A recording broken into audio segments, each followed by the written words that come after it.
you that the views expressed in today's show do not reflect the views of KZLX, KNWT, or Northwest Missouri State University. Thanks for tuning in and enjoy the show. Sports Kickoff right here on KZLX, LP Maryville, and we're also streaming live on Facebook on KNWT Channel 8. Guys, we've had some basketball that has taken place last night yesterday afternoon with Bearcats basketball. But before that, we have Jacob Blair, Andrew Botwinick, and Joe Andrews now as he's making his debut back on Weekend Sports Kickoff from being the producer role last year, now as still being involved heavily with Bearcat Athletics. Yeah, kind of took a step away this year from the TV side of things for a bit. I'm over on Bearcat Update now, but still working downstairs on the newspaper side as managing editor. But this week I'm filling in for Andrew Wegley on the beat while he's enjoying himself in New York City, as a lot of you guys have probably seen him flexing on Twitter. I don't follow Andrew Wegley on Twitter. I should probably. But enough with Andrew. We've had some Bearcat honors that has taken place here, as we've had 4 people, that's including the coach. Well, you can also add 4 players on this as well. But the Northwest MIAA Player of the Year, Joey Wittes, did receive that. Trevor Hudgens was the MIAA Freshman of the Year. We had our Defensive Player of the Year, Ryan Hawkins, and also with Coach of the Year is Ben McCollum. These guys are well deserved for these honors, and it's good to see Northwest kind of like almost sweep this type of honors. Well, and I believe all 5 starters received some sort of designation in terms of the MIAA, with, I believe, Trevor Hudgens, Joey Wittes, first team All MIAA, Ryan Hawkins, who I believe was third team All MIAA, and then both Ryan Welty and Diego Bernard ended up honorable mentions. So just this is almost unheard of. A team with even the great teams we've seen throughout, Division I. You can go to other Division II teams sweeping an entire conference in terms of the special awards, and then all 5 starters being mentioned in some sense in terms of all MIAA groupings. This is wild and insane, and just a testament to what this team has done this year. I was going to say, and another thing is Bernard and Hawkins both made the MIAA all-defensive team, and Welty had an honorable mention for that. So, like what Jacob was saying, every single starter on this team has gotten an all-team something or won an award based off how they played this season, and not a lot of teams can sweep awards like that, like this team has this year. Yesterday during the press conference after the game, Joey Wittes was talking about the honor that he had, and he really attributed it that none of these awards are individual awards. All of them, for them, are team awards, how everybody's worked together so well this year to create what is now a 30-0 season, what will continue to be whatever happens as the MIAA tournament continues, and then next week as regionals likely comes to Maryville.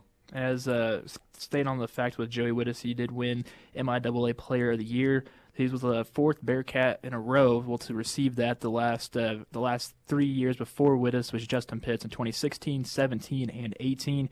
But with Joey, his stats were remarkable for the season. In order to give him that, scored about almost 21 points per game. He did average about 34 minutes a game, 4 rebounds, and almost 3 assists.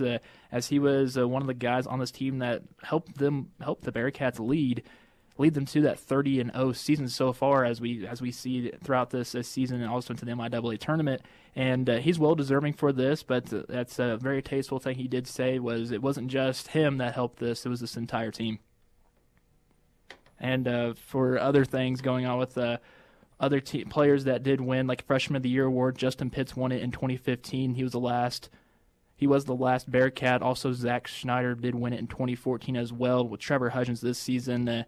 As he was one of the standouts that not many thought he would perform the way he's done this season, almost scoring 19 points per game and with 5 assists, which has another person that did help the Bearcat team get to this 30-0 mark. Again, it's just this team, what they've done this season is remarkable, and they still got, the season restarted last night, or again, yesterday afternoon. It was weird having them play a noon game. They'll do that again on Saturday, but it starts over, and every time they play, they're going to get the best shot from every single team they play. You saw that with Emporia State yesterday, and it's going to be tough for them that they're hopefully remaining 8 games this season, but just what they've done up to this point is truly remarkable. And with Coach McCollum, he has won. It's either his 5th time, I believe, winning this the Coach of the Year award back in 2012, 2015, 2016, 2017, and now in 2019. As McCollum has he's helped this team through thick and thin, even with the times that it wasn't the best, as he has helped improve this Northwest team. And now going over to the game that happened with Emporia State and Northwest. Northwest did defeat Emporia State 82-79, as this was a back and forth type of game, and this was one of the games that Northwest did play exceptionally well, but the defense wasn't there for them.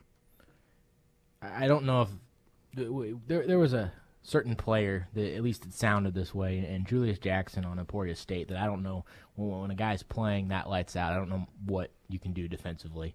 Sometimes you just got to take what you get from that team and get the job done, and that's what Northwest did. Is they were able to just maintain they never really were able to get too far ahead, but they controlled the game from pretty much the outset. But instead of the games we've seen where they jump out early, jump up 15, and then kind of coast to the end and end up winning by 20, they were only able to run around 5 to 8 points. They were able to get up by 12 at one point early in the first half, but Emporia was able to make a run, and it sat there at 5 at halftime. And Emporia they hung around, and that really was all because of Julius Jackson for them. And this was a tough game to get ready for, too, if you're Northwest. You just finished the regular season undefeated. Everyone all but expects the regional to be here in Maryville. There's not a whole lot they're playing for other than just another trophy in the MIAA tournament. You're playing against a team that was talked about as being extremely talented but struggled to figure out how to win games this year, and they got their best shot, and they just had to deal with a player playing lights out, and they were able to do that, and even though it was close, they controlled most of the game. Coach McCollum thought after the game that this dude, he is their 6th man. He is Emporia State's 6th man. They had some injuries, lingering injuries from the regular season, that forced Ken to be the starter over a couple of other guys last night. But he really went out there and just, like you said, Jacob, shot lights out. In the final 4 seconds of the game, he made that deep 3 that, honestly, I don't know if anybody on Northwest could make it, even if they tried.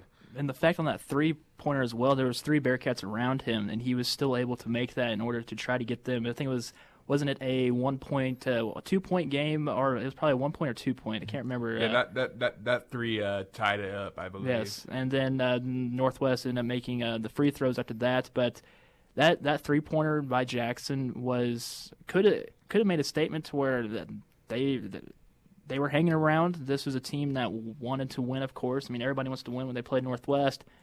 But this was a very close game, and it's a completely different game on the close perspective area to when Northwest played Missouri Western back in regular season. This was just a different type of game.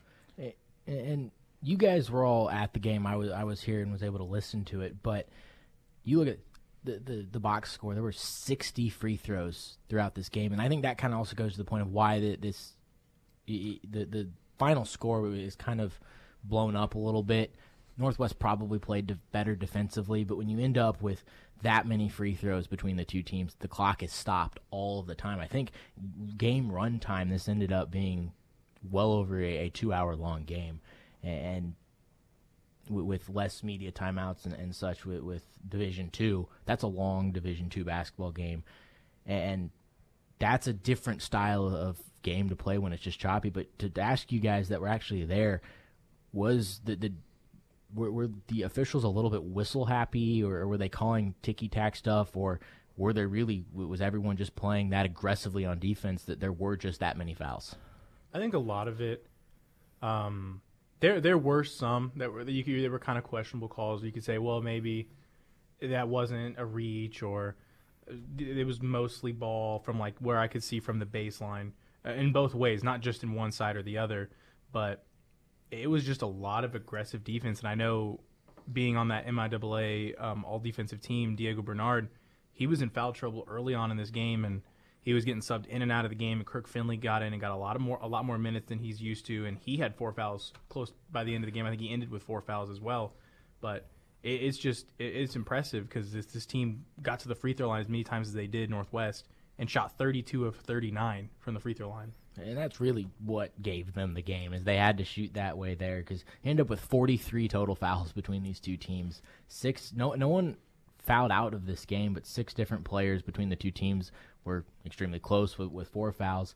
And that also makes it difficult if a guy is shooting the way Julius Jackson is, and the fouls are getting called closely like it sounds like they were yesterday.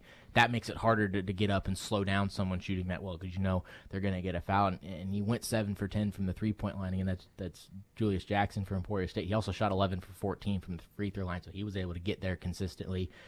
And it was just another different type of game we see Northwest have to deal with, one that's choppy, and then there's a lot of stoppage, and again they were able to find a way to win it. And speaking of the free throw part, Joe Wittes at one point missed 3 free throws in a row, and that was also a point to where Emporia State was making that comeback, and towards the end of the second quarter, as it was like a 6-point lead at that point. They ended up going down, scoring a 2, fouling Joey. Joey missed, went 1 for 2 on free throws, and going back down, Emporia State made the basket, came back down, fouled Joey again. He missed the 2 free throws, and that was almost a key point to where Joey would have made those free throws. It would have been a different basketball game. It probably would have been as close as it would have been. But even though he did shoot 14 for 18 on the free throw line, some of the free throws that you miss can honestly might hurt you in the long run. And it's something that Northwest needs to improve on. Because I mean, they did shoot 82% from the free throw line, going 32 for 39. Then it seemed like when Joey was being guarded more in that game as well, like towards like the end of the first half and towards like the start of the second half, they put a different player on him. I think it was Hanson Thomas of Emporia State was guarding him more closely. That's when you see Trevor Hudgens started to score more drive towards the paint to pick up a few fouls in there, as he also had 3 for 7 from the three-point range, as he's another person, like once again, we've always said this every single game, one person always steps up for Northwest when one person starts to get guarded heavily or starts to go into a slump. Yeah, and at that point when Wittes was starting to kind of die down offensively, and it's not that he wasn't shooting well, nothing was open. He was playing that post offense that he's been playing the last couple of games in the regular season, and when that started to happen, Trevor Hudgens started to kind of get everything lined up, and he was starting to get some offense rolling for himself, kind of like what Jacob was going off of, trying to get Julius Jackson in foul trouble and trying to just drive in the paint, get to the free throw line. And for a while in that second half, Hudgens was the man. He was every single possession. They were going to him. He would go in, get a foul, go to the free throw line, or he would make an impressive acrobatic layup. And then once it started to get closer to crunch time, Hudgens kind of started to fall off a little bit offensively. Not that he was missing shots. It's just it wasn't starting to click for him as well as it was a few minutes prior. And then that's when Joey Wittes came back and was kind of just like the baton was passed back to Wittes, and Wittes was able to close out the game. And although he missed a couple of free throws, the game was solely in his hands, it felt like, watching it, because every possession he was the one with the ball for the majority of the shot clock. And even at the beginning of that second quarter as well, when they were both trying to work with that Joey not getting able to score the ball that often as he would like to have done, moving to Trevor, they also started working it down low with Doherty and also Hawkins down low, because Hawkins got majority of his points early on in that second quarter, finished with 13 points and 12 rebounds, as it was a very good way to see setups going on throughout the middle portion of the game in order to try to set up for a potential, I mean, of course, not a blowout, but a win for this Bearcats team. And they all really, both sides, Emporia State and Northwest, they said yesterday, even though Northwest like a pretty good lead at different points of that game. But both of them knew that it was going to come down to the wire. They're using the stereotypical March Madness, X-March type lingo there in the press conferences. But in all reality, these first-round games in the MIAA tournament have always been Northwest's closest games. If you look back last year, they won by 4 points in their first-round game. And then they went out in that second-round game and won a little bit more confidently. So it will be pretty interesting to see how they're able to respond tomorrow as they play Lincoln in that semifinal game at noon. And it's like a thing that Northwest does, as they say they win by a short majority of their points. Say with I'm trying to go back to the Missouri Western game against them, it was final score 70-68. The next game was 72-49, and I leaned over to Andrew during the game saying I would not be surprised if Northwest does win this game, that it's going to be a completely different ball game going into the next one, because it seemed like the Northwest chalked up that Missouri Western as an actual loss to the team, even though it wasn't a loss in the record book or anything like that. They just didn't play exceptionally well. And this is another game that they did play exceptionally well, but it was close to the action of was just going down the free throw line. People were making shots at the same time. It's completely two different games between the Missouri Western and Emporia State, but still it's another close game for Northwest. Two things is I want to go back to what Joe said, and I was about ready to get to that. We do now know who Northwest will play Saturday at noon. It's going to be Lincoln, and I don't think that was – if you look at the two teams they could have played, I think they would have rather had Fort Hays State, because Lincoln, even though one of the games was a 20-point game, they were able to give a challenge to Northwest early in this season. It's tough to beat just the simple – it's always said it's tough to beat the same team 3 times. Lincoln's fighting for one of the last spots in the Central Region. I don't think you're looking at anything but the same thing we saw Thursday, because Lincoln's going to come after Northwest on Saturday. And that first matchup was in Maryville against Lincoln versus Northwest, as the Northwest won 85-78. And then that last game that was held at Lincoln, it was 75-57. This is a Lincoln team that, of course, you said, seen this Bearcat team 3 different times, and they're one of the teams that was able to control the pace through the majority part of the game. It's just the fact that they couldn't make shots through that game, like, say, towards the game that wasn't Lincoln. And like I said, you're getting them the third time. They are fighting not only for their season, but the first rankings that came out before Lincoln started to slide, they were inside the Central Region. They were going to be in the field of 8 for the Central Region. They're fighting for their life. If they can go and knock off the Bearcats, we could see them slide back into the discussion for a lower seed in the NCAA tournament. So Northwest is going to have a lot to deal with Saturday, because they're going to be facing a team that's going to come after them extremely aggressively.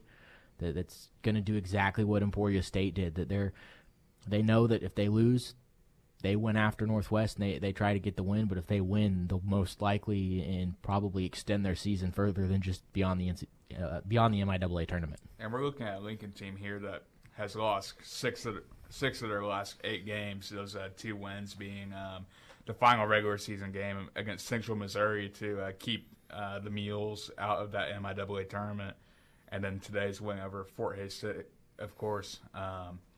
So they've got a pretty big chip on their shoulder, like you said, Jacob. They're trying to make a statement to get their name into that MIAA tournament, and Lincoln into that MIAA Championship game. And traditionally in the past, Lincoln hasn't really been at the chance to do this, so this is one of their first chances to be able to kind of prove themselves in the MIAA. I think Lincoln kind of gets this negative lingo with them being Lincoln, that they're always going to be bad at athletics or whatever, but this is their time to prove to MIAA that they are able to compete.